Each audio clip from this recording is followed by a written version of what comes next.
Hello everyone and welcome back to my channel. If you are new here, we talk about all things homesteading, homemaking, and just kind of the journey to a slower, more simple life. And today it is pouring at the moment. I am sitting out in the middle of a thunder shower, just kind of enjoying the warm air with the cold rain on my toes and just kind of watching. It's really pretty. We had very bright hot sun this morning and it was the first day we had sun for, I kid you not, I'll let the thunder pass, for, I kid you not, at least a week and a half of rain straight, no breaks. So it's just been super rainy, and I really like the rain, so I don't mind it too much, but there has just been like no sun at all this summer, which is kind of weird.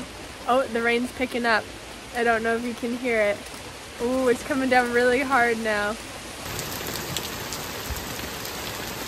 I decided to move inside because of just how hard the rain is coming down now. But for today's video, I thought I would put together some clips that I had filmed for some different videos but never quite finished them, and just kind of put together a meals of the week.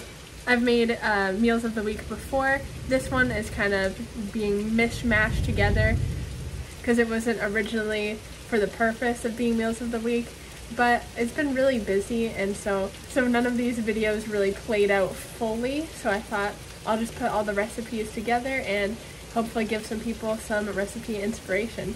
And with that, let's get right into some meals. So in this video, I'm just going to go over 3 simple meals that I made over the course of this week.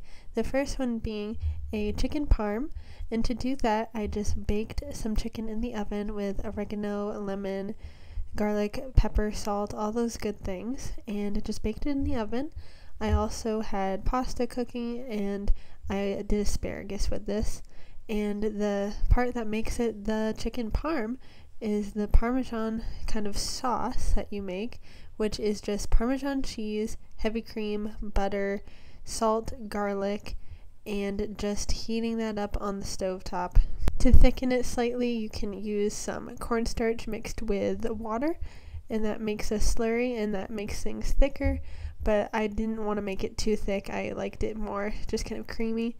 But that recipe is very hands-off. It doesn't take long at all. Super simple, and it's delicious. It feels like an Italian restaurant.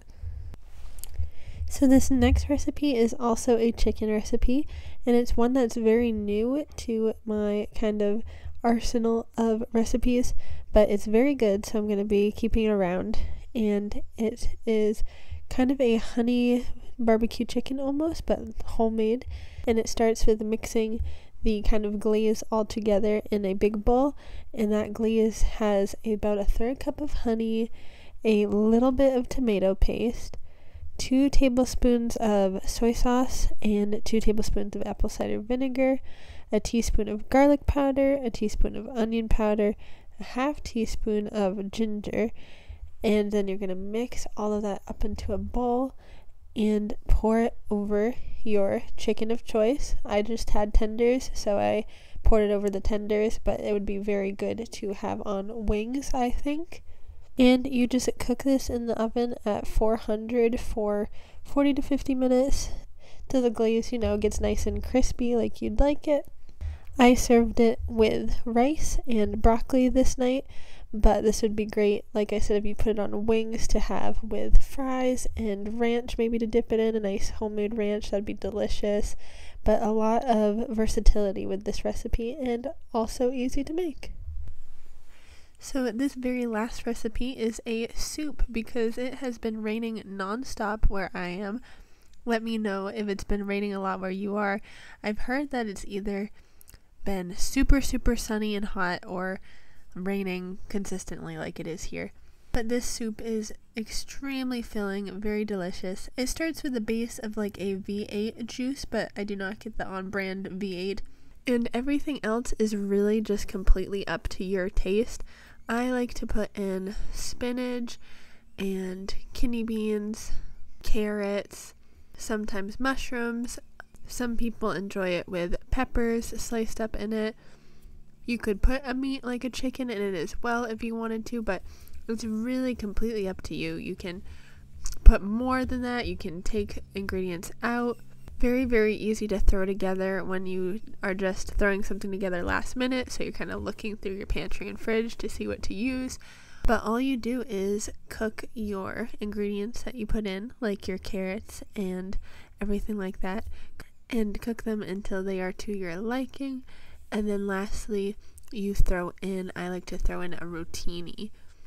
Of course, you add your pastas last because they don't take that long to cook and they soak up your broth, so you don't want them sitting right from the beginning because it'll soak everything up. Keep that in mind too when storing it to then warm up, is that when it's sitting in your fridge overnight, the pasta will suck up all the juice, and so it's a good idea to add more broth to it when you warm it up again for seconds. But it's that easy, and it is a great filling, warm, delicious meal for a rainy or cold day.